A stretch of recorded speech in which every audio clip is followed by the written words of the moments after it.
Can you imagine a religious holiday named for a roll of the dice?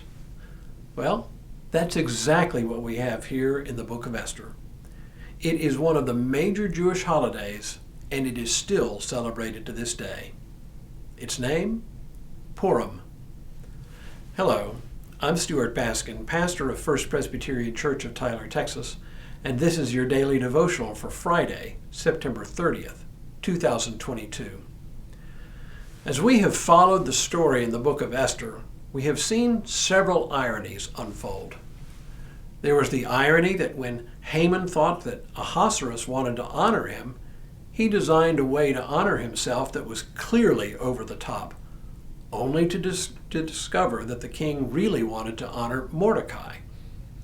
And so Haman had to be the one to publicly honor his nemesis. Then there was the irony of Haman being hanged on the very gallows he had built to hang Mordecai. But there's one more irony that I alluded to several days ago, an irony that began early in the story and only now reaches its conclusion. And it involves the fact that Haman had used the ancient equivalent of dice, pur, to determine the day on which the Jews in the Persian Empire were to have been exterminated. In yesterday's episode, we saw that on the day Haman had set for the Jews' destruction, the Jews were able to turn the tables on their enemies, and they destroyed them. Now the great reversal is complete, and it is time to celebrate. Here's how the story of Esther is told now.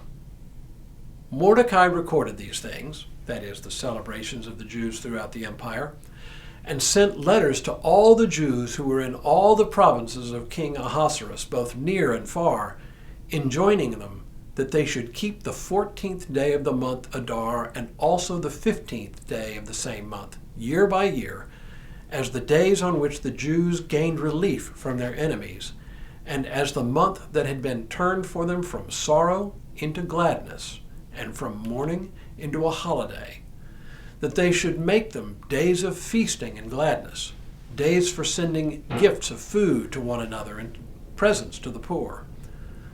So the Jews adopted as a custom what they had begun to do, as Mordecai had written to them. Haman, son of Hammedatha the Agagite, the enemy of all the Jews, had plotted against the Jews to destroy them, and had cast pur, that is, the lot, to crush and destroy them. But when Esther came before the king, he gave orders in writing that the wicked plot that Haman had devised against the Jews should come upon his own head, and that he and his sons should be hanged on the gallows.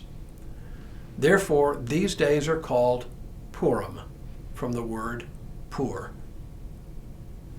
And with that, the greatest irony is now complete. The lots cast to determine when the Jews would be destroyed now come to symbolize exactly the opposite, the victory of the Jews over their enemies. The word Purim itself is simply the plural of the word pur. So in effect, Purim is the festival of dice. But it's not a celebration of games of chance. It's not a celebration of gambling. It's a celebration of the irony of the great reversal of fortune from certain destruction to complete victory.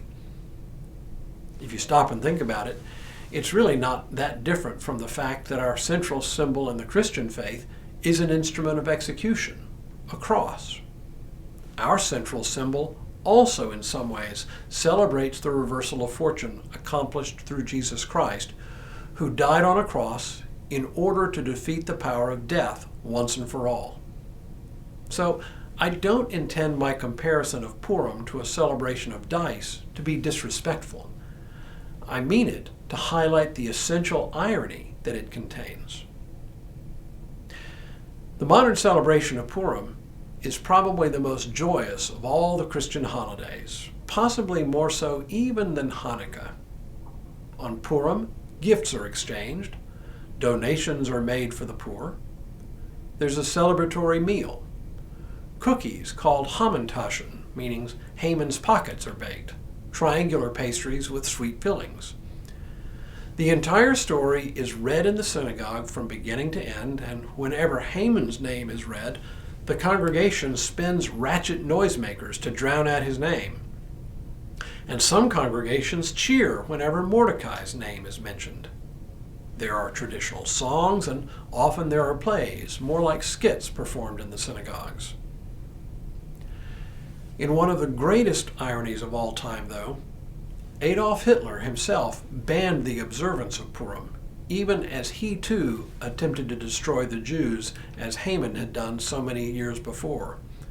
It was not lost on him or the Jews that he was the new Haman, and it didn't behoove him to let the Jews celebrate that in the midst of his pogrom.